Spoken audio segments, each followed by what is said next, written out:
News 24 और पटना में आज समझे कि ईस्ट जोनल इंश्योरेंस का 3 दिवस यहाँ पे सेमिनार और बहुत सारे LIC के मुद्दे पे सर हमारे बीच श्रीकांत सर हम बात करेंगे कि सर 3 दिवस आयोजन किया गया कार्यक्रम क्या कुछ हमारे जो सम्मेलन हो रहा है आज देश में हमारी सरकार की तरफ से एक मुहिम चल रही है नए भारत निर्माण करने का, और नए भारत का निर्माण का झूठा नारा देते हुए भारत की सामूहिक विकास में जो राष्ट्रीयकृत उद्योग का भरपूर योगदान है उसको विनाश करने की एक भूख कहीं से दिखाई पड़ रही है। सबसे बड़ी बात, LIC आज से 65 साल पहले मात्र 5 करोड़ मूल पूंजी में बना था। 5 करोड़ मूल पूंजी के बदले आज LIC ने जो परिसंपत्ति इकट्ठा किया है उसका परिमाण है लगभग 43 लाख करोड़ रुपए। 5 करोड़ मूल पूंजी के बदले LIC ने भारत सरकार को जो लाभांश दिया है उसका परिमाण कम से कम 32,000 करोड़ रुपए। सबसे बड़ी बात है, किसी भी बीमा कंपनी का जो एफिशिएंसी है वो जज होती है वहाँ का क्लेम सेटलमेंट को देखते हुए, और हम गर्व से बताना चाहेंगे कि केवल भारत में नहीं पूरे दुनिया के पैमाने पर कोई भी लाइफ इंश्योरेंस कंपनी नहीं है जिसका क्लेम सेटलमेंट रेशियो LIC के बराबर हो। हम गौरवान्वित महसूस करते हैं LIC ने भारत की जनता की आस्था और विश्वास को पूंजी के हिसाब से इस्तेमाल करते हुए जो प्रगति हासिल कर रही है। आज 40 करोड़ बीमा धारक LIC के पास मौजूद है। 40 करोड़ बीमा धारक का मतलब हुआ भारत और चीन के बाद किसी भी देश का आबादी इतनी नहीं है जितना LIC के पास बीमा धारक है। लेकिन उस LIC को बर्बाद करने के लिए भारत सरकार और भारत सरकार की बीमा क्षेत्र के रेगुलेटर IRDA जो साजिश कर रहे हैं उसको बेनकाब करने के लिए हमारे संगठन ने इस सम्मेलन में रेजोल्यूशन ले रहा है। दूसरी राह अपनाने से हम अपना वेतन पुनरीक्षण को त्वरित हासिल करेंगे, उसको लेकर के भी हम लोग कुछ रेजोल्यूशन ले रहे हैं।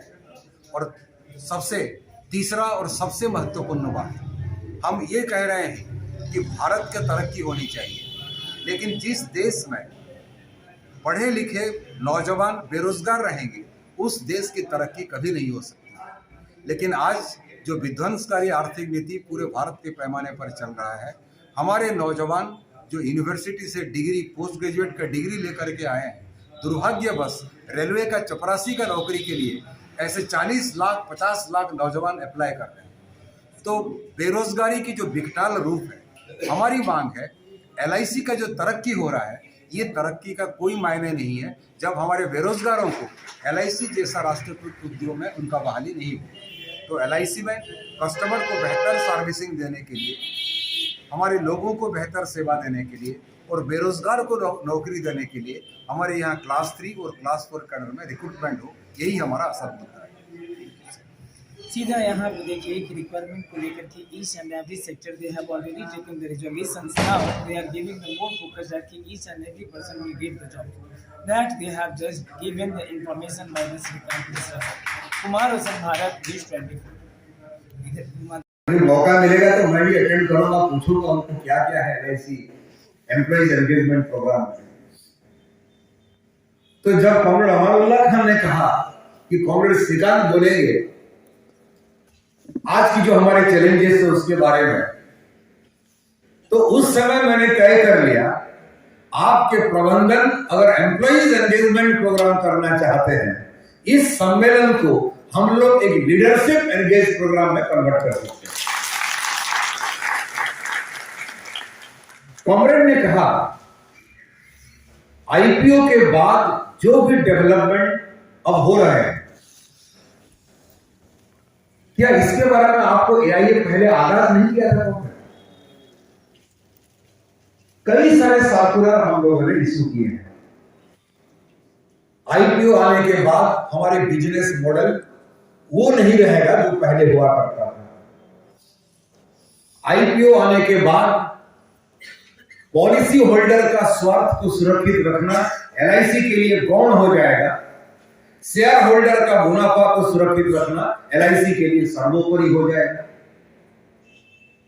AIA ये भी कहा था IPO आने के बाद अगर शेयर होल्डर का स्वार्थ को सुरक्षित रखना सर्वोपरि हो जाएगा तो LIC के अंदर ऑस्टेरिटी मेजर्स के नाम पर एम्प्लॉइज के वेलफेयर के लिए जो खर्च किए जा रहे हैं उसमें कटौती करने की भी कोशिशें भी होगी।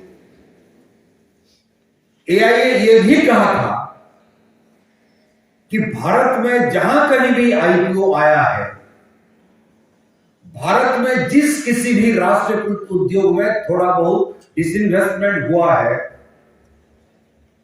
डिसइन्वेस्टमेंट के बाद कहीं ना कहीं कुछ हद तक वहां कर्मचारियों का रिडिप्लॉयमेंट, ट्रांसफर, वीआरएस ये भी हुआ है।